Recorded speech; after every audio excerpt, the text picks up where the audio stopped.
Il y a Orana Sunshine, tu sais, je voudrais te parler des contrats d'âme aujourd'hui. Des contrats d'âme, beaucoup de gens ont cette conviction, cette croyance limitante que c'est soit du karmique pour régler des choses du passé en mode vengeance, ce qui est faux, ou des contrats d'âme où il y a une réunion âme sœur, âme jumelle, flamme sœur, prends le terme qui te parle. Mais en fait, c'est pas ça les contrats d'âme. Ça n'a rien à voir avec ça, ou du moins, c'en est qu'une toute petite partie. Tu vas te réincarner, c'est pas forcément parce que tu n'as pas compris quelque chose, puisque se réincarner, on va tous le faire.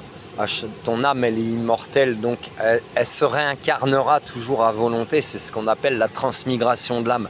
La transmigration, c'est-à-dire que tu vas changer d'un état physique à un autre, mais ton âme, elle change, donc tu peux très bien te réincarner en humain, en extraterrestre, en arbre, en animal, en végétal, en minéral, ou je ne sais quelle autre manière de vivre existe dans l'univers, en microbe peut-être, en astéroïde, pourquoi pas, en poussière d'étoiles, pourquoi pas. Et en fait, ces contrats d'âme, c'est quoi? C'est qu'à un moment donné, dans ton incarnation, tu feras plusieurs rencontres, t'en feras pas qu'une forcément, et tu auras une autre âme, donc c'est-à-dire une émanation de la source, mais qui n'est qu'une facette de toi-même, qui n'est qu'une facette aussi de la source. Et en fait, avant de vous réincarner, vous aurez décidé, chacun, chacune, d'expérimenter telle ou telle expérience. Moi, je décide d'expérimenter l'humiliation. Moi, je décide d'expérimenter la colère. Moi, je décide d'expérimenter le pardon.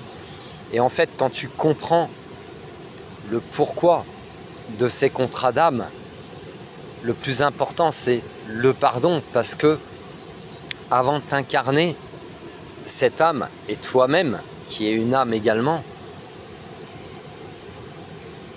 vous allez vous incarner pour vous faire comprendre des choses. Et pourquoi il y a un pardon? Parce que le pardon, en fait, envers toi-même et envers l'autre, c'est de l'amour inconditionnel. Pourquoi c'est de l'amour inconditionnel? Parce que tu vas comprendre que cette incarnation, ou ces incarnations multiples, ce sont des expériences. Et même si l'interaction, elle peut être très positive, évolutive, mais elle l'est toujours finalement. Mais parfois, tu auras cette sensation, surtout en tant qu'humain, que l'interaction est négative. Ah, on m'a fait du mal, c'est injuste, tu m'as blessé, il me manque un bras, tu m'as crevé un œil. Mais en fait, l'autre personne, ou toi-même, vous aurez pu être blessants l'un envers l'autre. Pourquoi? Pour vous faire comprendre certaines choses.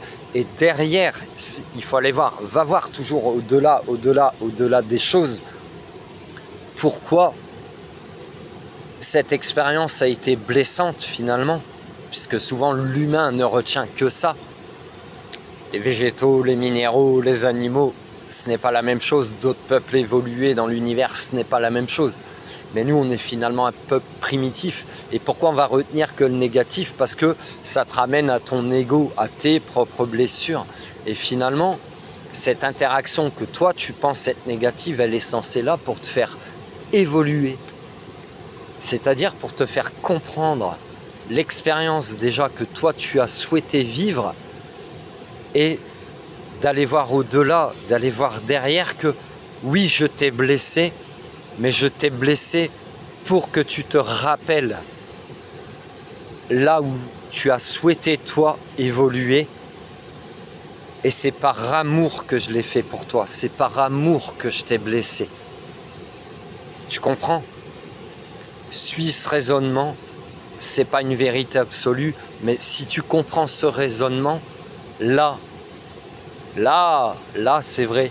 Là, tu vas vraiment rentrer dans l'amour inconditionnel, dans la tolérance, dans la compréhension, dans la compassion, dans l'empathie de toi-même, mais aussi de tout ce qui t'entoure et des expériences de vie que tu as pu expérimenter, qu'elles soient dans cette vie-ci ou dans d'autres vies, parce que parfois il y a des thérapeutes qui travaillent sur les blessures transgénérationnelles, sur les vies antérieures, etc.